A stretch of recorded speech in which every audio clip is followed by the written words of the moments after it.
ಎಲ್ಲ ಧ್ಯಾನ ಬಂಧುಗಳಿಗೆ, ಆತ್ಮ ಬಂಧುಗಳಿಗೆ ಅನಂತ ಪ್ರಣಾಮಗಳು. ಇಂದಿನ ಧ್ಯಾನ, ಸ್ವಾಧ್ಯಾಯ, ಸತ್ಸಂಗ ಕಾರ್ಯಕ್ರಮಕ್ಕೆ ತಮಗೆಲ್ಲರಿಗೂ ಸ್ವಾಗತ, ಸುಸ್ವಾಗತ. ಮೊಟ್ಟ ಮೊದಲಿಗೆ ನಮ್ಮೆಲ್ಲರ ಧ್ಯಾನ ಗುರುಗಳಾಗಿರ್ತಕ್ಕಂಥ ಪರಮ ಪೂಜ್ಯರಾಗಿರ್ತಕ್ಕಂಥ ಬ್ರಹ್ಮರ್ಷಿ ಪಿತಾಮಹ ಡಾಕ್ಟರ್ ಸುಭಾಷ್ ಪತ್ರಿಜಿಯವರ ಚರಣ ಕಮಲಗಳಿಗೆ ವಂದಿಸುತ್ತ, ಗುರುಮಾತಾ ಸ್ವರ್ಣಮಾಲಾ ಅಮ್ಮನವರ ಪಾದಕಮಲಗಳಿಗೆ ನಮಿಸುತ್ತ, ನಮ್ಮೆಲ್ಲರ ಚೈತನ್ಯ ಶಕ್ತಿಯಾಗಿರ್ತಕ್ಕಂಥ ಮಹಾವತಾರಿ ಬಾಬಾ ಅವರನ್ನ ಮಂದಿರದಲ್ಲಿ ಸ್ಮರಿಸುತ್ತ, ನನ್ನ ಗುರುಗಳಾಗಿರ್ತಕ್ಕಂಥ ತಟವಾಲಿ ಬಾಬಾ, ಬರ್ಫಾನಿ ಬಾಬಾ, ಮಹದಾನಂದ ಗುರೂಜಿಯವರಿಗೆ ಪ್ರಣಾಮಗಳನ್ನ ಸಲ್ಲಿಸುತ್ತ, ನಮ್ಮ ಮಾರ್ಗದರ್ಶಕ ಗುರುಗಳಾಗಿರ್ತಕ್ಕಂಥ ಡಾಕ್ಟರ್ ಜೀವನ್ದಲ್ ಕೇತಪ್ಪ ಸರ್ ಅವರಿಗೆ ವಂದಿಸುತ್ತ, ಅಯ್ಯಪ್ಪ ಪಿಂಡಿ ಸರ್ ಅವರಿಗೆ ವಂದಿಸುತ್ತ, ಎಲ್ಲ ಆಸ್ಟ್ರಲ್ ಮಾಸ್ಟರ್ಸ್ಗಳಿಗೆ, ಪಿರಾಮಿಡ್ ಮಾಸ್ಟರ್ಸ್ಗಳಿಗೆ ವಂದಿಸುತ್ತ, ಸೀತಾಮಾತೆ, ಯಶೋಧರಾ ಮಾತೆ, ವಸುಂಧರಾ ಮಾತೆಯರಿಗೆ ವಂದಿಸುತ್ತ, ಇಂದಿನ ಸ್ವಾಧ್ಯಾಯವನ್ನ ಪ್ರಾರಂಭಿಸೋಣ. ಮಾಸ್ಟರ್ಸ್, ನಿಮಗೆಲ್ಲ ಗೊತ್ತಿರುವ ಹಾಗೆ ಸ್ವಾಧ್ಯಾಯಕ್ಕಾಗಿ ನಾವು ತೆಗೆದುಕೊಂಡಿರ್ತಕ್ಕಂಥ ಪುಸ್ತಕ ಸೀತಾಯಣ. ಈ ಸೀತಾಯಣದ ಪೀಠಿಕೆಯನ್ನ ನಾವು ನಿನ್ನೆ ಚರ್ಚೆ ಮಾಡಿದ್ದೀವಿ. ಇಂದು ಸೀತಾಯಣದ ಮೊದಲ ಅಧ್ಯಾಯ. ಈ ಅಧ್ಯಾಯ ಮಿಥಿಲೆಯಲ್ಲಿ ಬಾಲ್ಯ ಅಂತ ಹೇಳಿ. ಈ ಸೀತಾಯಣದ ಮೊದಲ ಮೆಟ್ಟಿಲಿಗೆ, ಸೀತಾಯಣದ ಜ್ಞಾನ ಯಾನಕ್ಕೆ ತಮಗೆಲ್ಲರಿಗೂ ಮತ್ತೊಮ್ಮೆ ಸ್ವಾಗತವನ್ನ ಕೋರ್ತಾ, ನಾವೀಗ ವಿದೇಹ ಎನ್ನುವುದು ಒಂದು ರಾಜ್ಯ. ಆ ರಾಜ್ಯದ ರಾಜಧಾನಿ ಮಿಥಿಲಾ ನಗರ. ಮಿಥಿಲೆ ಎಂದ ತಕ್ಷಣ ನಮಗೆ ನೆನಪಾಗೋದು ಸೀತೆ, ಆ ಮಹಾಲಕ್ಷ್ಮಿಯ ಅವತಾರ. ಮೇಲಿನ ಲೋಕಗಳಲ್ಲಿ ನಾರಾಯಣ ಮತ್ತು ನಾರಾಯಣಿ ಎಂಬ ಹೆಸರಿನಿಂದ ಪ್ರಖ್ಯಾತರಾಗಿರ್ತಕ್ಕಂಥ ಆ ಮಹಾವಿಷ್ಣು ಮತ್ತು ಮಹಾಲಕ್ಷ್ಮಿಯರ ಭೂಲೋಕ ಪಯಣ ತ್ರೇತಾಯುಗದಲ್ಲಿ ಆಗಿದ್ದು, ಸೀತೆ ಮತ್ತು ರಾಮರ ಹೆಸರಿನಿಲ್ಲ. ಇವರ ಈ ಜನ್ಮದ ಮುಖ್ಯ ಉದ್ದೇಶ ಎಲ್ಲ ಮಾನವ ಜನಾಂಗಕ್ಕೆ ಮಾರ್ಗ ತೋರಿಸುವುದು, ಪ್ರೀತಿಯನ್ನ ಪಸರಿಸುವುದು. ಈ ಮಹಾನ್ ಪುರುಷ ಮತ್ತು ಪ್ರಕೃತಿ ಜನ್ಮ ತಾಳಿರುವುದೇ ಈ ಜಗದ ಒಳಿತಿಗಾಗಿ. ಕೇವಲ ಮನುಷ್ಯ ಜನ್ಮ ಒಂದೇ ಅಲ್ಲ, ಈ ಜಗತ್ತಿನಲ್ಲಿರ್ತಕ್ಕಂಥ ಎಲ್ಲ ಚರಾಚರ ವಸ್ತುಗಳು, ಪ್ರಾಣಿ, ಪಕ್ಷಿ, ಗಿಡ, ಗಂಟೆ, ಮೂಲಿಕೆ, ಎಲ್ಲರಿಗೂ ಪ್ರೇಮವನ್ನ ಹರಡ್ಲಿಕ್ಕೆ, ಪ್ರೇಮವನ್ನ ಪ್ರಸಾರ ಮಾಡಲಿಕ್ಕೆ, ಹೇಗೆ ಬದುಕಬೇಕು ಎಂದು ಬದುಕಿನ ಮಾರ್ಗವನ್ನ ತೋರಿಸ್ಲಿಕ್ಕೆ ಬಂದದ್ದು ನಮ್ಮ ರಾಮ. ಅವರ ಜೊತೆಗೆ ಹೆಜ್ಜೆ ಹೆಜ್ಜೆ ಆಗಿ ಅವರೊಂದಿಗೆ ಬಂದದ್ದು ಆ ಮಹಾನ್ ಪ್ರಕೃತಿ, ಆಕೆ ಶಕ್ತಿ, ಪರಾಶಕ್ತಿ, ಪಾರ್ವತಿಯ ಅವತಾರ. ಪ್ರತಿಯೊಂದು ಇಲ್ಲಿ ಅವಳ ಅನುಮತಿಯಿಂದ, ಅವಳ ಆಜ್ಞೆಯಂತೆ, ಅವಳ ಇಚ್ಛೆಯಂತೆ ನಡೆದದ್ದು.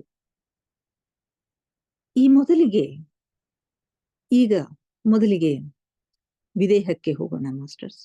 ಸುಮಾರು 5-6 ಸಾವಿರ ವರ್ಷಗಳ ಹಿಂದೆ ಒಂದು ಮಿಥಿಲಾ ನಗರ, ಆ ರಾಜ್ಯದಲ್ಲಿ ತಲೆತಲೆಮಾರಿನಿಂದ ಆಳ್ವಿಕೆ ಮಾಡ್ತಕ್ಕಂಥ, ರಾಜ್ಯಾಡಳಿತವನ್ನು ನಡೆಸ್ತಕ್ಕಂಥ ಜನಕ ಮಹಾರಾಜರು. ಅವರಲ್ಲಿ ಕೃಷವ ರೋಮ ಜನಕ ಎನ್ನುವ ರಾಜ, ಸೀರಧ್ವಜ ಜನಕ ಅಂತಕ್ಕಂಥ ರಾಜ. ಕೃಷವ ರೋಮ ಜನಕರ ನಂತರ ಆಳ್ವಿಕೆಗೆ ಪಟ್ಟಕ್ಕೆ ಬಂದಿರತಕ್ಕಂಥವರು ಸೀರಧ್ವಜ ಜನಕರು. ಇವರ ಮಗಳೇ ಸೀತೆ.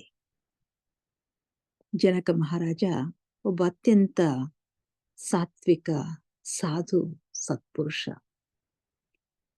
ದಯಾಳುವಾಗಿರ್ತಕ್ಕಂಥ ಮಹಾರಾಜ. ಇವರು ಪ್ರಜೆಗಳನ್ನ ತಮ್ಮ ಮಕ್ಕಳಂತೆ ನೋಡ್ಕೊಳ್ತಾ ಇದ್ರು. ಇವರಿಗೆ ರಾಜ ಋಷಿ ಅಂತ ಹೇಳಿ ಕರೀತಾ ಇದ್ರು. ಅವರ ವ್ಯಕ್ತಿತ್ವಕ್ಕೆ ತಕ್ಕ ಹೆಸರು. ರಾಜ ಋಷಿ ಅಂದ್ರೆ ಅವರ ಬದುಕು ಋಷಿ ಉಪಾಧಿಯಲ್ಲಿ ಇತ್ತು. ಯಾವಾಗಲೂ ಸಂತರ ಸಂಘದಲ್ಲಿ, ಋಷಿ ಮಹಾ ಮುನಿಗಳ ಸಂಘದಲ್ಲಿ ಇರ್ತಾ, ಅವರ ಆಶ್ರಮಗಳಿಗೆ ಭೇಟಿ ಕೊಡ್ತಾ, ಅಲ್ಲಿ ನಡೀತಕ್ಕಂಥ ಯಜ್ಞ ಯಾಗಾದಿಗಳಿಗೆ ಗಳಲ್ಲಿ ಭಾಗವಹಿಸ್ತಾ, ಸದಾ ಧ್ಯಾನದಲ್ಲಿದ್ದು, ತಮಗೇನಾದ್ರೂ ತೊಂದರೆ ಬಂದ್ರೆ, ಕಷ್ಟ ಬಂದ್ರೆ, ರಾಜ್ಯಕ್ಕೆ ಸಂಕಟ ಬಂದ್ರೆ ಧ್ಯಾನದಲ್ಲಿ ಕುಳಿತುಕೊಂಡು ಅದಕ್ಕೆಲ್ಲ ಪರಿಹಾರವನ್ನ ಕಂಡ್ಕೊಳ್ತಕ್ಕಂಥ ಒಂದು ಮಹಾನ್ ಚೇತನ ಶಕ್ತಿ ಈ ಮಹಾರಾಜ ಜನಕ ಮಹಾರಾಜರು ಆಗಿದ್ದರು. ಅವರಿಗೆ ಅನುರೂಪಳಾಗಿರ್ತಕ್ಕಂಥ ಹೆಂಡತಿ, ಅವರಿಗೆ ಜೊತೆಯಾಗಿ ಬಂದಿರತಕ್ಕಂಥವಳು ಮಹಾರಾಣಿ ಸುನೈನಾ ಮಾತೆ. ಅವಳು ಕೂಡ ತುಂಬಾ ಸಾತ್ವಿಕ ಸ್ವಭಾವದವಳು. ಇಂಥ ಮಹಾರಾಜ ಮಹಾರಾಣಿಯರನ್ನ ಪಡೆದಿರ್ತಕ್ಕಂಥ ಆ ರಾಜ್ಯ ತುಂಬಾ ಸುಭಿಕ್ಷೆಯಿಂದ, ತುಂಬಾ ಸುಖ ಶಾಂತಿ ನೆಮ್ಮದಿಯಿಂದ ಇರ್ತಾ ಇತ್ತು. ಆದ್ರೆ ಅಲ್ಲಿ ಇವರಿಬ್ಬರಿಗೆ, ರಾಜರಾಣಿಯರಿಗೆ ಒಂದು ಮಗುವಿನ ಕೊರತೆ ಇತ್ತು. ಆದ್ರೆ ಅದರ ಬಗ್ಗೆ ಚಿಂತೆ ಯಾರಿಗೂ ಇರಲಿಲ್ಲ. ಪ್ರಜೆಗಳಿಗಂತೂ ರಾಜ ತಮ್ಮನ್ನ ಮಕ್ಕಳಂತೆ ನೋಡ್ಕೊಳ್ತಾರೆ ಅಂತಕ್ಕಂಥದ್ದಿತ್ತು. ರಾಜನಿಗೂ ಕೂಡ ಸದಾ ತನ್ನ ರಾಜ್ಯದ ಜನತೆಯ ಒಳಿತಿಗಾಗಿ, ಕಲ್ಯಾಣಕ್ಕಾಗಿ, ಸಮಾಜ ಕಲ್ಯಾಣಕ್ಕಾಗಿ ಸದಾ ಚಿಂತಿಸ್ತಕ್ಕಂಥ, ಸದಾ ಕಾರ್ಯಪ್ರವೃತ್ತನಾಗ್ತಕ್ಕಂಥ ಒಂದು ಪ್ರವೃತ್ತಿ ಮಹಾರಾಜರದು ಆಗಿತ್ತು. ಹಾಗತ್ತ ಅವರು ರಾಜ್ಯಕ್ಕಾಗಿ ತನ್ನ ನಂತರ ಪಟ್ಟಕ್ಕೆ ಬರಬೇಕು ಅಂತ ಹೇಳಿ ಗಂಡು ಸಂತಾನದ ಆಶೆಯನ್ನ, ಅಭಿಲಾಷೆಯನ್ನ ಎಂದು ಇಟ್ಕೊಂಡವರಲ್ಲ. ಅವರು ದಿವ್ಯ ದೃಷ್ಟಿ ಉಳ್ಳವರಾಗಿದ್ದರು. ಯಾವಾಗಲೂ ಸಮಾಜದ ಒಳಿತು ಅವರ ಉದ್ದೇಶ ಆಗಿತ್ತು. ಹೀಗಾಗಿ ಪ್ರಕೃತಿಯಲ್ಲಿ ಆಗಾಗ ಆಗ್ತಕ್ಕಂಥ ಅಸಮತೋಲನಗಳನ್ನ ಅವರು ಮೊದಲೇ ಗುರುತಿಸಿದ್ರು. ಯಾಕಂದ್ರೆ ದಿವ್ಯ ದೃಷ್ಟಿ ಇತ್ತು, ಆಗಬಹುದು.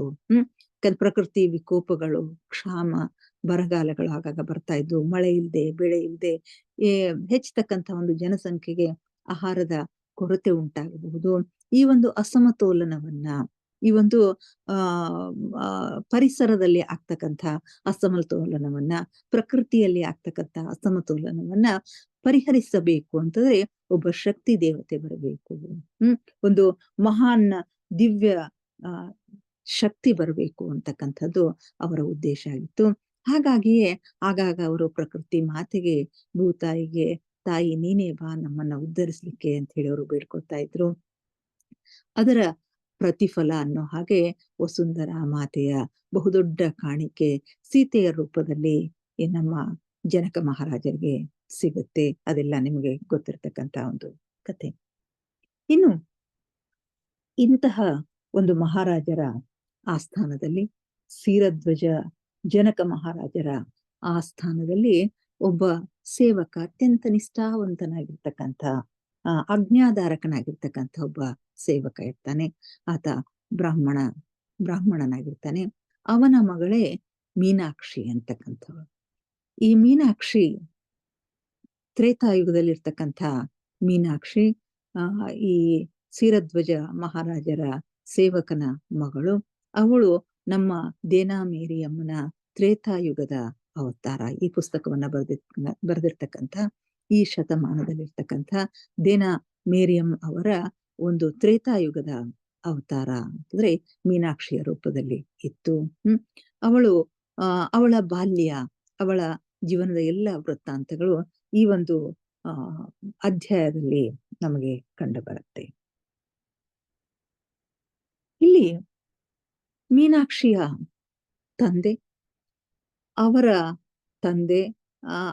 ಅವರ ಸುಮಾರು ಈ ಒಂದು ಕುಟುಂಬ ಯಾವುದೋ ಒಂದು ಶಾಪಕ್ಕೆ ಒಳಗಾಗಿರ್ತಕ್ಕಂಥ ಕುಟುಂಬ. 4 ತಲೆಮಾರುಗಳ ಹಿಂದೆ ಅವರ ಪೂರ್ವಜರು ಮಾಡಿರ್ತಕ್ಕಂಥ ಒಂದು ಕೆಟ್ಟ ಕೆಲಸದಿಂದಾಗಿ, ಒಂದು ದುಷ್ಕೃತ್ಯದಿಂದಾಗಿ ಈ 4 ತಲೆಮಾರುಗಳು ಅದರ ಒಂದು ಪ್ರತಿಫಲವನ್ನ ಅನುಭವಿಸ್ತಾ ಇದ್ರು. ಹೀಗಾಗಿ ಅವರಲ್ಲಿ ದುಃಖ, ಬಡತನ, ಏನೇನೋ ಅಪಘಾತಗಳು, ಅಪಮರಣಗಳು ಇಂಥವೆಲ್ಲ ಸಂಭವಿಸ್ತಾ ಇದ್ವು. ಹೀಗಾಗಿ ಅದೇ ಹೆದರಿಕೆಯಲ್ಲಿನೇ ಈ ಮೀನಾಕ್ಷಿಯ ತಂದೆ ಇರ್ತಾ ಇದ್ರು.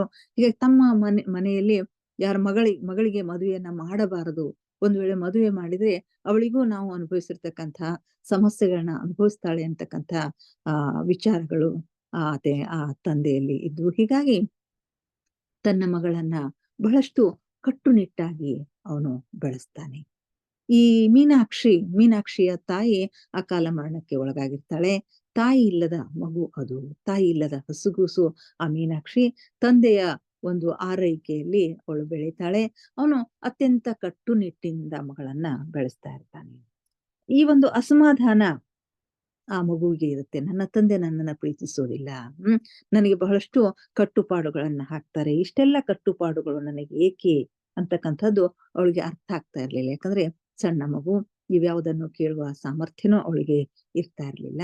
ಇನ್ನು ಮೀನಾಕ್ಷಿಯ ತಂದೆ ಮಹಾರಾಜರ ಆಪ್ತ ಸೇವಕ. ಮಹಾರಾಜರ ಬಗ್ಗೆ ತುಂಬಾ ಗೌರವ, ತುಂಬಾ ಭಕ್ತಿ ಇತ್ತು. ಪ್ರತಿ ದಿವಸ ಮಹಾರಾಜರ ದರ್ಶನ ಪಡೆಯುವುದೇನೆ ಅಂದ್ರೆ ಕೆಲಸ ಎಲ್ಲ ಮುಗಿದ ತಕ್ಷಣ ಎಷ್ಟೇ ರಾತ್ರಿ ಆದ್ರೂ ಕೂಡ ಮಹಾರಾಜರು ಯಾವುದಾದ್ರೂ ಧ್ಯಾನದಲ್ಲಿ ಅಥವಾ ಯಾರ ಜೊತೆಗಾದ್ರೂ ಇದ್ರೂ ಕೂಡ ಅವನು ವೇಟ್ ಮಾಡಿ ಅವರ ಆಶೀರ್ವಾದವನ್ನ ಪಡೆದೇ ಮನೆಗೆ ಮರಳ್ತಾ ಇರ್ತಾನೆ.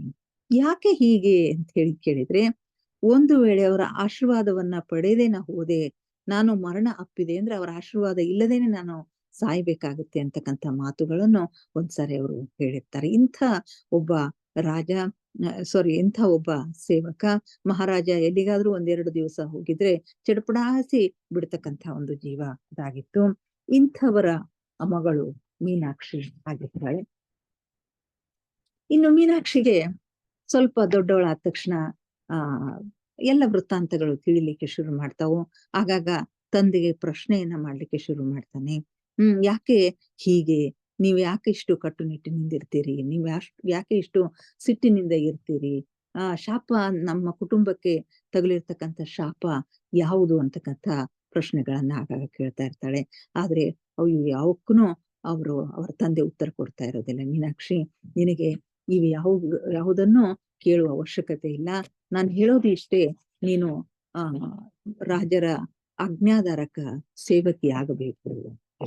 ಇಲ್ಲಿ ಬಹು ಮುಖ್ಯವಾಗಿರ್ತಕ್ಕಂಥ ವಿಷಯ ಏನು ಅಂತಂದ್ರೆ, ಆ ತಂದೆ ಮಗಳ ಸಂಭಾಷಣೆ. ಇವು ಕೇವಲ ಮಗಳಿಗೆ ಮಾತ್ರ ಪಾಠ ಅಲ್ಲ, ಇಡೀ ಎಲ್ಲರಿಗೂ, ಜನಾಂಗಕ್ಕೆ, ನಮಗೆಲ್ಲರಿಗೂ ಪಾಠಗಳಾಗಿ ನಮಗೆ ಕಂಡು ಬರ್ತಾವೆ ಇಲ್ಲಿರ್ತಕ್ಕಂಥ ಕೆಲವೊಂದು ಮಾತುಗಳು ಅಂತ. ಇಲ್ಲಿ ಮಹಾರಾಜ ಮಹಾರಾಣಿಯರು ಹೇಗಿದ್ರು ಅನ್ನೋದಕ್ಕೆ ಕೆಲವು ಮಾತುಗಳು ಇಲ್ಲಿ ಬರ್ತವೆ. ಕೃತಜ್ಞತೆಯು ಪರಿವಾರದ ಸದಸ್ಯರೆಲ್ಲರ ಬಹುಮೂಲ್ಯವಾದ ಗುಣವಾಗಿತ್ತು. ಇದು ಸುನೈನಾ ಮಾತೆ ಮತ್ತು ಜನಕ ಬಾಬಾ ಅವರಿಂದ ರೂಪಿಸಲ್ಪಟ್ಟಿತ್ತು. ಕೃತಜ್ಞತೆಯು ಪರಿವಾರದ ಸದಸ್ಯರೆಲ್ಲರ ಬಹುಮೂಲ್ಯವಾಗಿರ್ತಕ್ಕಂಥ ಗುಣ. ಪ್ರತಿಯೊಬ್ಬರು ತಮ್ಮ ತಮ್ಮ ಕೆಲಸಕ್ಕೆ ಕೃತಜ್ಞತೆಗಳನ್ನ ಕೊಡ್ಬೇಕು. ಯಾರಾದ್ರೂ ಸಣ್ಣ ಕೆಲಸ ಮಾಡಿದ್ರು ಅವರಿಗೆ ಕೃತಜ್ಞತೆಯನ್ನ ಸಲ್ಲಿಸೋದು ಅಲ್ಲೇ ರಾಜ ಮಹಾರಾಜರ ಒಂದು ಅವರಿಂದ ರೂಪಿಸಲ್ಪಟ್ಟಿರ್ತಕ್ಕಂಥದ್ದಾಗಿತ್ತು. ಇನ್ನು ಯಾವ ಕೆಲಸವೂ ಇಲ್ಲಿ ಅವಹೇಳನಕಾರಿಯಾಗಿರ್ತಕ್ಕಂಥ ಕೆಲಸ ಇಲ್ಲ, ಮೇಲು ಕೀಳು ಅಂತಕ್ಕಂಥದ್ದಿಲ್ಲ, ಯಾರು ಹೆಚ್ಚು ಕಡಿಮೆ ಮೌಲ್ಯದವರು ಅಂತ ಹೇಳಿ ಪರಿಗಣಿಸ್ತಾ ಇರ್ಲಿಲ್ಲ. ಇಂಥ ವಾತಾವರಣದಲ್ಲಿ ಇದ್ದಾಗ ಮೀನಾಕ್ಷಿಯ ತಂದೆ ಮೀನಾಕ್ಷಿಗೆ ಸಣ್ಣ ಪುಟ್ಟ ಕೆಲಸಗಳನ್ನ ಮಾಡ್ಲಿಕ್ಕೆ ಹೇಳಿದಾಗ ಕೆಲವೊಂದ್ಸರಿ ಅವಳಿಗೆ ತುಂಬಾ ಬೇಸರ ಆಗ್ತಾ ಇತ್ತು. ಇಂಥ ಕೆಲಸಗಳನ್ನ ನಮ್ಮ ತಂದೆ ನನಗೆ ಯಾಕೆ ಹೇಳ್ತಾರೆ? ಹೀಗಾಗಿ ಅವಾಗ ತಂದೆ ಮಗಳಿಗೆ ಹೇಳ್ತಾ ಇದ್ರು, ಜೀವನದಲ್ಲಿ ನಿನಗೆ ನೀಡಲಾಗಿರುವುದನ್ನು ನೀನು ಸ್ವೀಕರಿಸಲು ಕಲಿಯಬೇಕು ಮೀನಾಕ್ಷಿ. ಶ್ರದ್ಧೆಯಿಂದ ನೀನು ನಿನ್ನ ಕರ್ತವ್ಯವನ್ನ ನಿರ್ವಹಿಸಿದರೆ ನನ್ನಂತೆನೆ ನೀನು ಕೂಡ ಸಂತೃಪ್ತಿಯಿಂದ ಬದುಕ್ತಿದಿ ಅಂತ ಹೇಳ್ತಾ ಇದ್ರು. ಆದ್ರೆ ಅವಳಿಗಿವೆಲ್ಲ ಅರ್ಥ ಆಗ್ತಾ ಇರ್ಲಿಲ್ಲ. ಇನ್ನು ಒಂದು ಸಾರಿ ಅವರಿಬ್ಬರಲ್ಲಿ ವೈಮನಸ್ಸು ಬಂದಿರತಕ್ಕಂಥ ಒಂದು ಘಟನೆ ನಡೆಯುತ್ತೆ. ಮೀನಾಕ್ಷಿ ಸ್ವಲ್ಪ ದೊಡ್ಡವಳಾದ ತಕ್ಷಣ ಅವಳಿಗೆ ಕೆಲವೊಂದು ಜವಾಬ್ದಾರಿಯುತ ಕೆಲಸಗಳನ್ನ ತಂದೆ ಕೊಟ್ಟಿರ್ತಾರೆ. ಒಂದು ಸಾರಿ ಅದಿತಿ ಅಂತಕ್ಕಂಥ ಒಬ್ಬ ಪರಿಚಾರಕಿ, ಅವಳು ಮೀನಾಕ್ಷಿಗೆ ಸ್ವಲ್ಪ ಅಚ್ಚು ಮೆಚ್ಚಿನವಳಾಗಿರ್ತಾಳೆ. ಯಾಕಂದ್ರೆ ತಾಯಿಯ ಪ್ರೀತಿಯನ್ನ ಆಗಾಗ ಅವಳು ತೋರಿಸ್ತಾ ಇರ್ತಾಳೆ. ಹೀಗಾಗಿ ಮೀನಾಕ್ಷಿಗೂ ಅವಳನ್ನ ಕಂಡ್ರೆ ತುಂಬಾ ಇಷ್ಟ. ಅದಿತಿಗೂ ಮೀನಾಕ್ಷಿನ ಕಂಡ್ರೆ ತುಂಬಾ ಇಷ್ಟ ಇರುತ್ತೆ. ಒಂದಿನ ಹೀಗೆ ಬಂದಾಗ ತಂದೆ ಜೊತೆಗೆ ಮೀನಾಕ್ಷಿ ಕೆಲಸ ಮಾಡ್ತಾ ಇರ್ತಾಳೆ. ಅವಳು ಮಾಡ್ತಕ್ಕಂಥ ಅಚ್ಚುಕಟ್ಟಾಗಿರ್ತಕ್ಕಂಥ ಕೆಲಸವನ್ನ ನೋಡಿ ಅದಿತಿ ಒಂದು ಮಾತು ಹೇಳ್ತಾಳೆ. ಇವಳು ಮುಂದೆ ಒಳ್ಳೆಯ ಹೆಂಡತಿ ಆಗುತ್ತಾಳೆ ಅಂತ ಹೇಳಿ ಅವ್ರ ತಂದೆಗೆ ಹೇಳ್ತಾರೆ. ಈ ಮಾತನ್ನ ಕೇಳಿದಾಗ ತಂದೆಗೆ ತುಂಬಾ ಸಿಟ್ಟು ಬರುತ್ತೆ. ಮೀನಾಕ್ಷಿ ಮದುವೆಯನ್ನಾಗುವುದಿಲ್ಲ ಅಂತ ಹೇಳಿ ತುಂಬಾ ಕಠೋರವಾಗಿ ಜೋರಾದ ಧ್ವನಿಯಿಂದ ಹೇಳ್ಬಿಡ್ತಾರೆ. ಈ ಮಾತನ್ನ ಕೇಳಿದಾಗ ಅದಿತಿಗೆ ಏನ್ ಹೇಳ್ಬೇಕು ತಿಳಿಯೋದಿಲ್ಲ. ಅವಳು ಅಲ್ಲಿಂದ ಹೋಗ್ಬಿಡ್ತಾಳೆ. ಅವಳು ಹೋದ್ಮೇಲೆ ಮೀನಾಕ್ಷಿ ಕೇಳ್ತಾಳೆ, "ಯಾಕೆ ಅಪ್ಪ ನೀ ಹೀಗ್ ಹೇಳ್ದೆ? ನಾನ್ ಯಾಕೆ ಮದುವೆ ಆಗಬಾರದು? ಮದುವೆ ಆದ್ರೆ ಏನಾಗುತ್ತೆ? ನಾನು ಅಷ್ಟು ಕುರೂಪಿ ಇದ್ದೇನಾ? ಯಾರು ನನ್ನನ್ನ ಮದುವೆ ಮಾಡ್ಕೊಳ್ಳೋದಿಲ್ಲೋ ಹೇಗೆ? ಹ್ಮ್. ನಾನು ಬಾಹ್ಯ ಸೌಂದರ್ಯಕ್ಕಿಂತ ನನ್ನ ಆಂತರಿಕ ಸೌಂದರ್ಯಕ್ಕೆ ಹೆಚ್ಚು ಪ್ರಾಮುಖ್ಯತೆಯನ್ನ ಕೊಡ್ತಕ್ಕಂಥ ಹುಡುಗಿಯಾಗಿದ್ದೀನಿ. ನಾನಷ್ಟು ಕುರೂಪಿ ಇದ್ದೀನಿ ಅಂತ ಹೇಳಿ ನನಗೆ ಅನ್ಸೋದಿಲ್ಲ" ಅಂತಕ್ಕಂಥ ಮಾತು. ಆವಾಗ ತಂದೆ ಏನು ಹೇಳೋದಿಲ್ಲ. ಹಾಗೇನೂ ಇಲ್ಲ ಅದಿತಿ ಸಾರಿ ಹಾಗೇನೂ ಇಲ್ಲ ಮೀನಾಕ್ಷಿ, ನೀನು ಸುಂದರವಾಗಿನೇ ಇದ್ದೀಯ. ನಮ್ಮ ಕುಟುಂಬದಲ್ಲಿ ಮದುವೆ ಆಗಬಾರದಂದ್ರೆ ಆಗಬಾರದು. ಯಾಕಂದ್ರೆ ಮದುವೆ ಆದ್ರೆ ನೀನು ನನ್ನಂತೆ ಕಷ್ಟಗಳನ್ನ ಅನುಭವಿಸ್ಬೇಕಾಗತ್ತೆ. ಆದ್ದರಿಂದ ನಾನು ಏನ್ ಹೇಳ್ತೀನೋ ಅಷ್ಟನ್ನ ಕೇಳು. ನಿನ್ನ ಈ ಆಸ್ಥಾನದಲ್ಲಿ ಇದ್ದುಕೊಂಡೇ ನೀನು ಇಲ್ಲಿ ಸೇವೆಯನ್ನ ಸಲ್ಲಿಸ್ಬೇಕು. ಒಳ್ಳೆಯ ಪರಿಚಾರಕಿ, ಒಳ್ಳೆಯ ಕೆಲಸಗಾರ್ತಿ, ಒಳ್ಳೆಯ ಸೇವಕಿ ಅನಿಸ್ಕೊಳ್ಬೇಕು ಅಂತ ಹೇಳಿ. ಹಾಗಾಗಿ ಮತ್ತೆ ಮತ್ತೆ ಇಂಥ ಪ್ರಶ್ನೆಗಳನ್ನ ಕೇಳಿದಾಗ ಒಂದ್ಸರಿ ಮಗಳಿಗೆ ಹೇಳ್ತಾರೆ, "ಮಗು, ಕೆಲವೊಂದು ಸಂಗತಿಗಳನ್ನು ನಾವು ಬದಲಾಯಿಸಲು ಸಾಧ್ಯವಿಲ್ಲ. ಗತಕಾಲದಲ್ಲಿ ಮಾಡಿರುವುದನ್ನ ನಾನಾಗಲಿ, ನೀನಾಗಲಿ ಪರಿಹಾರ ಮಾಡ್ಲಿಕ್ಕೆ ಸಾಧ್ಯ ಇಲ್ಲ. ಅಷ್ಟೇ ಏಕೆ ನಮ್ಮ ಜನಕ ಬಾಬಾ ಕೂಡ ಅದನ್ನ ಪರಿಹರಿಸಲಾರರು. ಆದರೆ ಜನಕ ಬಾಬಾ ನನಗೆ ಕಲಿಸಿರ್ತಕ್ಕಂಥ ಕೆಲವೊಂದು ಗುಣಗಳು ಅಂದ್ರೆ ತಾಳ್ಮೆ, ತ್ಯಾಗ, ಆ ಕಷ್ಟ ಸಹಿಷ್ಣುತೆ ಮುಂತಾದ ಗುಣಗಳನ್ನ ನಾನು ನಿನ್ನಲ್ಲಿಯೂ ತುಂಬುವ ಒಂದು ಪ್ರಯತ್ನವನ್ನ ಮಾಡ್ತಾ ಇದ್ದೇನೆ ಅಂತ ಹೇಳಿ ಹೇಳ್ತಾರೆ. ಮೀನಾಕ್ಷಿ, ಜೀವನವು ನಿನಗೆ ನೀಡಿರುವುದಲ್ಲಿ ನೀನು ಸಂತೃಪ್ತಿಯನ್ನ ಕಂಡುಕೊಳ್ಳಬೇಕು. ಜನಕ ಬಾಬಾ ಅವರಿಗೆ ಸೇವೆ ಸಲ್ಲಿಸುವುದು ನಮ್ಮ ಮಹಾ ಅದೃಷ್ಟವಾಗಿದೆ. ಇದಕ್ಕಾಗಿ ನಾನು ಕೃತಜ್ಞನಾಗಿದ್ದೇನೆ. ನೀನು ಕೂಡ ಕೃತಜ್ಞಳಾಗಿರಬೇಕು. ಜನಕ ಬಾಬಾ ಅವರಂತಹ ಒಂದು ಆ ಆಸ್ಥಾನದಲ್ಲಿ ಕೆಲಸ ಮಾಡುವುದೇ ನಮ್ಮ ಸೌಭಾಗ್ಯ. ಅವರಿಗೆ ಸೇವೆ ಸಲ್ಲಿಸುವುದೇ ನಮ್ಮ ಸೌಭಾಗ್ಯ. ಆ ಸೌಭಾಗ್ಯ ಸಿಕ್ಕಿದ್ದಕ್ಕಾಗಿ ನಾನು ಕೃತಜ್ಞನಾಗಿದ್ದೇನೆ. ನೀನು ಕೃತಜ್ಞಳಾಗಿ ಇರಬೇಕು ಅಂತ ಹೇಳಿ ಹೇಳ್ತಾರೆ. ಆಗ ಆ ಮಗಳು ಅಷ್ಟಕ್ಕೆ ಸುಮ್ಮನಾಗ್ತಾಳೆ. ಇನ್ನೂ ಒಂದು ಘಟನೆ ನಡೆಯುತ್ತೆ. ಅವರಿಬ್ಬರಲ್ಲಿ ಅಸಮಾಧಾನ ಆಗ್ತಕ್ಕಂಥ ಘಟನೆ. ಒಂದು ದಿವಸ ಮೀನಾಕ್ಷಿ ಬರೋದ್ರೊಳಗ ಅವಳ ತಂದೆ ಮೊಳಕಾಲೂರಿ ನೆಲವನ್ನ ಒರೆಸ್ತಾ ಇರ್ತಾನೆ. ಯಾರೋ ಒಬ್ಬ ಸೇವಕಿ ಕೆಲಸಕ್ಕೆ ಬಂದಿರೋದಿಲ್ಲ. ಹೀಗಾಗಿ ಆ ಕೆಲಸವನ್ನ ತಾನೇ ಮಾಡ್ಲಿಕ್ಕೆ ಶುರು ಮಾಡಿರ್ತಾನೆ. ಅದನ್ನ ನೋಡಿ ಮೀನಾಕ್ಷಿಗೆ ಬಹಳಷ್ಟು ದುಃಖ ಆಗತ್ತೆ. ಹ್ಮ್. ಹಾಗೆ ಅಲ್ಲೇ ಸ್ವಲ್ಪ ಬಗ್ಗಿ ತಂದೆ ಕಿವಿಯಲ್ಲಿ, "ಅಪ್ಪ, ಈ ಕೆಲಸವನ್ನ ನೀವು ಮಾಡಬಹುದೇ?" ಅಂತ ಹೇಳಿ ಕೇಳ್ತಾಳೆ. ಆಗ ತಂದೆ ಬಹಳಷ್ಟು ಸಿಟ್ಟಿನಿಂದ ದುರ್ಗುಟ್ಟುಕೊಂಡು ಅವಳಿಗೆ ನೋಡ್ತಾನೆ. ಅವಳು ಹಾಗೆ ಕಣ್ಣಲ್ಲಿ ನೀರನ್ನ ತಂದ್ಕೊಂಡು ತನ್ನ ರೂಮಿಗೆ ಹೋಗ್ಬಿಡ್ತಾಳೆ. ಮುಂದೆ ಆ ಮನೆಗೆ ಹೋದ್ಮೇಲೆ ಅವಳಿಗೆ ಸಮಾಧಾನ ಮಾಡ್ಲಿಕ್ಕೆ ಪ್ರಯತ್ನ ಮಾಡ್ತಾನೆ. ಆದ್ರೆ ಅವಳಿಗೆ ಸಮಾಧಾನ ಆಗೋದಿಲ್ಲ. "ಮೀನಾಕ್ಷಿ, ಮೇಲು ಕೀಳು ಅಂತಕ್ಕಂಥದ್ದಿಲ್ಲ. ಎಲ್ಲ ಕೆಲಸಗಳನ್ನ ನಾವು ಸಮಾನವಾಗಿ ಮಾಡಬೇಕು. ನಮ್ಮ ಮಹಾರಾಜರನ್ನ ನೋಡು, ಅಂಥ ಆಸ್ಥಾನದ ದೊಡ್ಡ ಮಹಾರಾಜ. ಅವರು ನೇಗಿಲನ್ನ ಹಿಡ್ಕೊಂಡು ರೈತರಿಗೆಲ್ಲ ಬೇಸಾಯವನ್ನ ಹೇಗೆ ಮಾಡಬೇಕು ಅನ್ನೋದನ್ನ ಕಲಿಸ್ತಾರೆ. ರೈತರ ಜೊತೆಗೆ ಎಲ್ಲ ಕೆಲಸಗಳನ್ನ ಮಾಡ್ತಾರೆ. ಅವರನ್ನ ನೋಡಿ ಕಲಿ. ಹ್ಮ್ ನಾವು ಯಾವ ಯಾವ ಯಾವುದೇ ಕೆಲಸದಲ್ಲಿ ಮೇಲು ಕೀಳು ಅಂತಕ್ಕಂಥದ್ದಿಲ್ಲ. ಅಂತ ಭಾವನೆಯನ್ನ ನೀನು ಯಾಕೆ ಬೆಳೆಸ್ಕೊಂಡಿದ್ದೀಯಾ? ಹ್ಮ್ ಅಂತ ಹೇಳಿ ಹೇಳ್ತಾರೆ. ಆಗ ನನಗೆ ಗೊತ್ತಿದೆ ಅಪ್ಪ, ಆ ಈ ಕೆಲಸವನ್ನು ಹೇಗಿರಬೇಕು ಅಂತಕ್ಕಂಥ ಕೆಲಸವನ್ನ ನನಗೆ ಕಲಿಸಿದ್ದೀಯೆ. ಸೇವೆ ಸಲ್ಲಿಸುವುದರಲ್ಲಿನೇ ನಾನು ಸಂತೋಷವನ್ನ ಹೊಂದಲಿಕ್ಕೆ ಪ್ರಯತ್ನ ಮಾಡ್ತೀನಿ ಅಂತ ಹೇಳ್ತಾನೆ. ಆದ್ರೆ ಕೇವಲ ಸಂತೋಷ ಅಲ್ಲ ಮೀನಾಕ್ಷಿ, ಸಂತೃಪ್ತಿಯನ್ನ ಪಡೆಯಬೇಕು ಅಂತ ಹೇಳ್ತಾರೆ. ಹೀಗೆ ತಂದೆ ಮಗಳ ನಡುವೆ ಹಲವಾರು ಘರ್ಷಣೆಗಳು, ಜಗಳಗಳು ಆಗ್ತವೆ. ಕೊನೆಗೆ ಮೀನಾಕ್ಷಿಗೆ ಒಂದು ಅವಳ ತಲೆಯಲ್ಲಿ ನನ್ನ ತಂದೆ ನನಗೆ ಪ್ರೀತಿಸೋದಿಲ್ಲ. ಹ್ಮ್. ಎಲ್ಲರಿಗಿಂತ ನನ್ನನ್ನ ಕೀಳಾಗಿ ನೋಡ್ತಾರೆ. ಕಠಿಣವಾಗಿರ್ತಕ್ಕಂಥ ಕೆಲಸಗಳು, ಕೆಳದರ್ಜೆಯ ಕೆಲಸಗಳನ್ನ ನನ್ನ ಕೈಯಿಂದ ಮಾಡಿಸ್ತಾರೆ ಅಂತಕ್ಕಂಥ ವಿಷಯ ಅವಳಲ್ಲಿ ಬೇರೂರ್ಕೊಂಡು ಬಿಟ್ಟಿತ್ತು. ಹೀಗಾಗಿ ಆಗಾಗ ಸಣ್ಣ ಪುಟ್ಟ ಜಗಳಗಳಾಗ್ತಾ ಇದ್ವು. "ನೀನು ನನಗೆ ಎಳ್ಳಷ್ಟು ಕಾಳಜಿಯನ್ನ ಮಾಡೋದಿಲ್ಲ. ನಾನು ನಿನಗೆ ಎಳ್ಳಷ್ಟೂ ಮುಖ್ಯವಲ್ಲ. ನನ್ನನ್ನು ಅಸಡ್ಡೆವಾಗಿ ನೋಡ್ತೀಯಾ?" ಅಂತ ಹೇಳಿ ಅಳುತ್ತನೆ ತನ್ನ ಕೋಣೆಗೆ ಒಂದ್ಸರಿ ಅವಳು ಹೋಗ್ತಾಳೆ. ಆಗ ಆ ತಂದೆ ಹಿಂದೆ ಬರ್ತಾನೆ. "ಮೀನಾಕ್ಷಿ, ಹೋಗಬೇಡ. ಮರಳಿ ಬಾ ಅಂತ ಹೇಳಿ ಕರೀತಾನೆ. ಆದ್ರೆ ಅವಳು ಏನೋ ಮನಸ್ಸಿಗೆ ತುಂಬಾ ಬೇಜಾರಾಗಿ ಅರಣ್ಯದಲ್ಲಿ ಸ್ವಲ್ಪ ಹೊತ್ತು ಕಾಲ ಕಳೆಯೋಣ ಅಂತ ಹೇಳಿ ಹೋಗ್ತಾಳೆ. ಹ್ಮ್. ಹಾಗೆ ಹೋಗಿಂದ ಒಂದು ಒಂದೆರಡು ಗಂಟೆಗಳಲ್ಲಿ ತಂದೆ ಬೇರೆ ಕೆಲಸಕ್ಕಾಗಿ ಹೋಗ್ತಾನೆ. ಅಲ್ಲಿ ಯಾರೋ ಮಾಡಿರ್ತಕ್ಕಂಥ ಒಂದು ಕೆಲಸದ ಮೇಲ್ವಿಚಾರಣೆಯನ್ನ ಮಾಡುವುದಕ್ಕಾಗಿ ಕಟ್ಟಡದ ಮೇಲೆ ಯಾವುದೋ ಒಂದು ಎತ್ತರವಾದ ಪ್ರದೇಶದ ಮೇಲೆ ಏರಿ ಹೋಗಿ ಆ ಕೆಲಸವನ್ನು ವೀಕ್ಷಣೆ ಮಾಡೋದ್ರಲ್ಲಿನೇ ಕಾಲು ಜಾರಿ ಬಿದ್ದು ಅವರು ಮರಣವನ್ನಪ್ತಾರೆ. ಇಂಥ ದುರ್ದೈವ ಸಂಭವಿಸುತ್ತೆ, ದುರ್ಘಟನೆ ಸಂಭವಿಸುತ್ತೆ. ಆಗ ಅದಿತಿ ಓಡಿ ಹೋಗಿ ಆ ಹುಡುಗಿಯನ್ನ ಮೀನಾಕ್ಷಿಯನ್ನ ಹುಡುಕ್ಲಿಕ್ಕೆ ಹೋಗ್ತಾಳೆ. ಅರಣ್ಯಕ್ಕೆ ಹೋಗಿ ಮೀನಾಕ್ಷಿ, ಮೀನಾಕ್ಷಿ ಅಂತ ಹೇಳಿ ಕರೀತಾಳ. ಅವಾಗ ಮೀನಾಕ್ಷಿ ಬರ್ತಾಳೆ. "ಏನಾಯ್ತು? ಬಾ ನಿನ್ನ ತಂದೆ ಏನೋ ಸಂಭವಿಸಿದೆ. ನಿನ್ನ ತಂದೆಗೆ ಏನೋ ಸಂಭವಿಸಿದೆ ಬಾ" ಅಂತೇಳಿ ಕರ್ಕೊಂಡ್ ಬರ್ತಾಳ. ಗಾಬರಿಯಾಗಿ ಬಂದು ನೋಡ್ತಾಳೆ. ತಂದೆ ಮರಣವನ್ನಪ್ಪಿದ್ದಾರೆ. ಆಗ ಮೀನಾಕ್ಷಿಗೆ ಆಘಾತ ಆಗುತ್ತೆ. ಆಘಾತವಾಗಿ "ಅಪ್ಪ ನನ್ನನ್ನು ಕ್ಷಮಿಸು. ಪ್ರತಿಯೊಂದಕ್ಕೂ ನನ್ನನ್ನು ಕ್ಷಮಿಸು. ನೀವು ನನ್ನನ್ನು ಯಾಕೆ ಬಿಟ್ಟು ಹೋದಿರಿ? ನೀವೀಗ ನನ್ನನ್ನು ಸಂಪೂರ್ಣವಾಗಿ ಒಬ್ಬಂಟಿಯಾಗಿ ಮಾಡಿದಿರಿ" ಅಂತ ಹೇಳಿ ರೋಧಿಸ್ತಾಳ. ಮುಂದಿನ ಕೆಲವು ದಿನ ಅವಳು ತುಂಬಾ ಬಳಲಿದವಳಾಗಿ ನಿಶ್ಶಕ್ತಳಾಗ್ತಾಳೆ. ಹಾಗೆ ತಾನೆಲ್ಲಿ ಈ ಅರಮನೆಯಲ್ಲಿಯ ಕೆಲಸವನ್ನ ಕಳ್ಕೊತೀನೋ, ತನಗೆ ಯಾರು ಆಸರೆ, ತಂದೆನೂ ಇಲ್ಲ ಅಂತಕ್ಕಂಥ ಒಂದು ಭಯ ಅವಳಲ್ಲಿ ಕುಳಿತು ಬಿಟ್ಟಿರುತ್ತೆ. ಹಾಗೆ ಕೆಲವು ದಿನಗಳು ಉರುಳ್ತವೆ. ಒಂದು ದಿನ ಅದಿತಿ ಬರ್ತಾಳೆ ಮೀನಾಕ್ಷಿ ಬಳಿಗೆ. "ಮೀನಾಕ್ಷಿ, ನೀನು ಇಷ್ಟು ದಿವಸ ಇದ್ದಿದ್ದು ಸಾಕು. ಈಗ ನನ್ನ ಜೊತೆಗೆ ಅಡಿಗೆಯಲ್ಲಿ ನನಗೆ ಸಹಾಯ ಮಾಡು ಬಾ" ಅಂತ ಹೇಳಿ ಕರೀಲಿಕ್ಕೆ ಬರ್ತಾಳ. ಆಗ ಮೀನಾಕ್ಷಿ ಹೇಳ್ತಾಳೆ, "ಇಲ್ಲ, ನಾನು ಆ ಕೆಲಸ ಮಾಡೋದಿಲ್ಲ.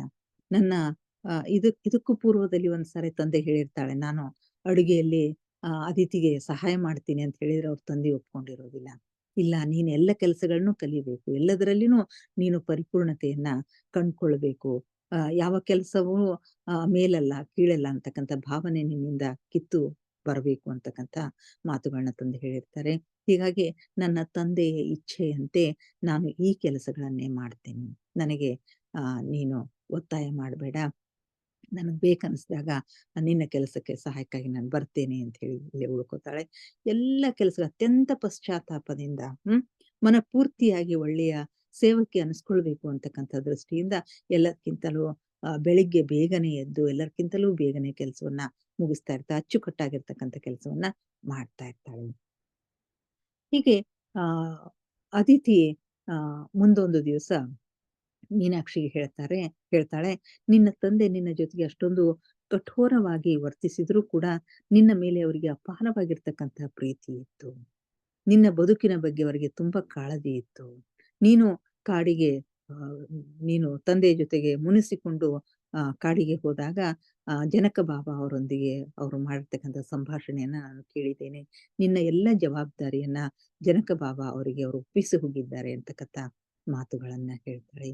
ಹೀಗೆ ಮೀನಾಕ್ಷಿ ಅತ್ಯಂತ ಪಶ್ಚಾತ್ತಾಪದಿಂದ ತನ್ನ ಬದುಕನ್ನ ಆ, ಸಮರ್ಥವಾಗಿ ಒಳ್ಳೆ ರೀತಿಯಿಂದ ಬದುಕಲಿಕ್ಕೆ ಪ್ರಯತ್ನವನ್ನ ಮಾಡ್ತಾ ಇರ್ತಾಳೆ. ಹೀಗೆ ಒಂದು ದಿವಸ ಗೆಳತಿಯರೆಲ್ಲರ ಜೊತೆಗೆ ಹೊಳೆಗೆ ಹೋಗ್ತಾಳೆ. ಹೊಳೆಗೆ ಹೋಗುವುದು ಕೂಡ ಅವಳಿಗೆ ನಿಷಿದ್ಧವಾಗಿತ್ತು ತಂದೆ ಇದ್ದಾಗ. ಯಾಕಂದ್ರೆ ಮಗಳು ಹೊಳೆಗೆ ಹೋದ್ರು ಅಲ್ಲಿಯೇ ಅವಳಿಗೆ ಏನು ಅಪಾಯ ಆಗುತ್ತೆ ಅಂತಕ್ಕಂಥ ಒಂದು ಭಯದಿಂದ ಮಗಳನ್ನ ಎಲ್ಲಿಯೂ ಅವರು ಕಳಿಸ್ತಾ ಇರ್ಲಿಲ್ಲ. ಆದ್ರೆ ಈಗ ಅವಳನ್ನ ತಡೆಯಲಿಕ್ಕೆ ಯಾರೂ ಇರೋದಿಲ್ಲ. ಹೀಗಾಗಿ ಗೆಳತಿಯರ ಜೊತೆಗೆ ಹೊಳೆಗೆ ಹೋಗ್ತಾಳೆ. ಬಟ್ಟೆಯನ್ನ ತೊಳಿಲಿಕ್ಕೆ ಶುರು ಮಾಡ್ತಾರೆ. ಎಲ್ಲ ಗೆಳತಿಯರು ಕೆಲಸ ಮುಗಿಸಿ ಆ ಮ ಮರಳಿ ಹೊರಡ್ಲಿಕ್ಕೆ ಶುರು ಮಾಡ್ತಾರೆ. ಆಗ ಮೀನಾಕ್ಷಿ, "ನನಗೆ ಇನ್ನೂ ಸ್ವಲ್ಪ ಕೆಲಸ ಇದೆ. ನಾನು ಬರ್ತೀನಿ. ನೀವು ಮುಂದೆ ಹೋಗ್ರಿ" ಅಂತ ಹೇಳಿ ಕಳಿಸ್ತಾಳೆ. ಅವ್ರು ಹೋದ ತಕ್ಷಣ ನೀರಿನಲ್ಲಿ ಯಾವುದೋ ಒಂದು ಬಟ್ಟೆ ಮುಳುಗಿ ಹೋಗ್ತಾ ಇರುತ್ತೆ. ಅದನ್ನ ತೆಗೆದುಕೊಳ್ಳಿಕ್ಕೆ ಮುಂದಕ್ಕೆ ಹೋಗ್ತಾಳೆ. ಮುಂದೆ ಹೋಗ್ತಾ ಹಾಗೆ ನೀರಿನ ಸೆಳೆತ ಅವಳನ್ನು ಸೆಳ್ಕೊಂಡು ಒಳಗಡೆ ತಗೊಂಡು ಹೋಗುತ್ತೆ. ಆಗ ಮೀನಾಕ್ಷಿ ಯಾವುದೋ ಸುಳಿಯಲ್ಲಿ ನಾನು ಸಿಕ್ಕಿದ್ದೇನೆ ಅಂತ ಗೊತ್ತಾಗುತ್ತೆ. ಉಸಿರಾಟಕ್ಕಾಗಿ ಅವಳು ತಡಕಾಡ್ತಾಳೆ. ಇನ್ನೇನೋ ಬಹುಶಃ ನಾನು ಬದುಕಿ ಉಳಿಯೋದಿಲ್ಲ. ಈ ನದಿ ದೇವತೆಗೆ ನನ್ನನ್ನು ನಾನು ಅರ್ಪಿಸಿಕೊಂಡ್ರಾಯ್ತು ಅಂತ ಹೇಳಿ ಯಾ ಯ ಮನಸ್ಸು ಮಾಡ್ತಾ ಇರ್ತಾಳೆ. ಅಷ್ಟರಲ್ಲಿನೇ ಒಂದು ಜೋರಾಗಿರ್ತಕ್ಕಂಥ ಯಾವುದೋ ಒಂದು ಶಕ್ತಿ, ಒಂದು ಸೆಳೆತದ ರೂಪದಲ್ಲಿ ಅವಳನ್ನ ದಡಕ್ಕೆ ತಂದು ಬಿಡತ್ತೆ. ದಡಕ್ಕೆ ಆ ಮೀನಾಕ್ಷಿಯನ್ನ ತಂದು ಬಿಡುತ್ತೆ. ಅಲ್ಲಿ ನೋಡ್ತಾಳೆ, ಜನಕ ಮಹಾರಾಜರು ನಿಂತಿರ್ತಾರೆ. ಬಹುಶಃ ಅವರ ಆದೇಶವನ್ನ ನದಿ ಮಾತೆ, ನದಿ ತಾಯಿ, ಆ ಅಲ್ಲಿಯ ಸರಿಯೂ ನದಿ ಕೇಳಿ ಇವಳನ್ನ ಬದುಕಿಸಿರ್ತಾಳೆ. ಆಗ ಆ ಜನಕ ಬಾಬ ಅವರು ಅವಳನ್ನ ಎತ್ತಿ ನಿಲ್ಲಿಸ್ತಾರೆ. ಇವಳ ಮೈ ನಡುಕ ಇರುತ್ತೆ. ಎತ್ತಿ ನಿಲ್ಲಿಸಿ ತಮ್ಮ ಭುಜದ ಆಸರೆಯನ್ನ ಕೊಡ್ತಾರೆ. ತಮ್ಮ ಮೈ ಮೇಲೆ ಇರ್ತಕ್ಕಂಥ ಶಾಲನ್ನ ಅವಳ ಮೇಲೆ ಹೊದಿಸ್ತಾರೆ.